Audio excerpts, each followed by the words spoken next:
ভাই আমার একটা বরিশালের টিকিট দেন। আমারে নোয়াখালী। এই লোন আপনার চিটাঙ্গের টিকিট, এই লোন সিলেটের টিকিট।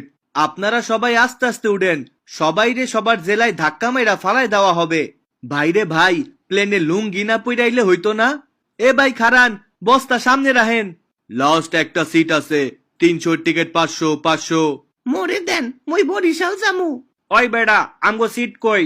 এত ছোট প্লেন বানাইছস কেন? পিডা হালারে পিডা। বাসাও, আমারে বাসাও। আরে ভাই, প্লেন কি আমি বানাইছি নাকি? হুদাই আমারে দৌড়ানি দিতাছেন কেন? ডোন্ট ওয়ারি ম্যাম, আপনার ব্যাগটা আমি রেখে দিচ্ছি। দেখছেন ভাই, প্লেনের বেড়ারা কি লুইচ্চা, খালি মাইয়া গো ব্যাগ তুইলা দেয়। আজ মাইয়া হইতে পারি নাই বইলা আমগো ব্যাগ তুইলা দেওয়ার কেউ নাই। এই পাতলু, আমারে বাঁচা। ওই ড্রাইভার, প্লেন ছাড়স না কেন? কি রে ভাই, এত গরম লাগে কে? এসি নষ্ট নাকি? এ ভাই, জানলাটা একটু খুইলা দেন তো। আরে ভাই, কইতাছি না প্লেনে আর সিট নাই, আপনাকে মাথায় মনে হয়